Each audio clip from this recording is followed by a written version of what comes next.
जय जोहार जय छत्तीसगढ़ संगवारी हो। चलो अंदर, यहाँ पे चला थे नानी मन के समधिन भेंट। अरे इसने सुंदर दिखा था तो तैयार है गाजर आगे है मोर नाश्ता तो देरी का चीज के सिखा हुए हैं। एंड फाइनली अब गोद भराई के कार्यक्रम होते स्टार्ट। सबसे पहले मौसी मौसा के पूजा करी से नानी नाना मन, ओपी से चावल, फिर नारियल, लड्डू गोपाल ने भोग चढ़ा के अब खिलाते मौसी ला।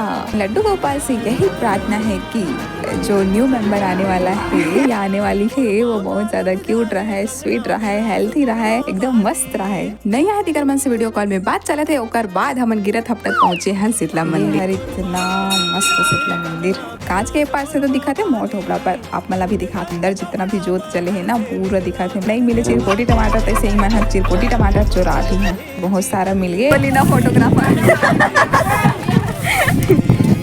खाना और मैं कैसे वीडियो बनाए बर के हो तो पूरा छटक इस मोबाइल ला। ये नहीं कमाला तो देख के बोला अपन बचपन के याद आ गए, बाल आ गए।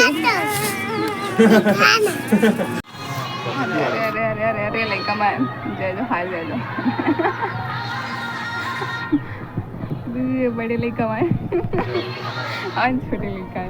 हम जाते ना अभी घर वापस, तो फाइनली हम पहुंच गए लोग के बाय।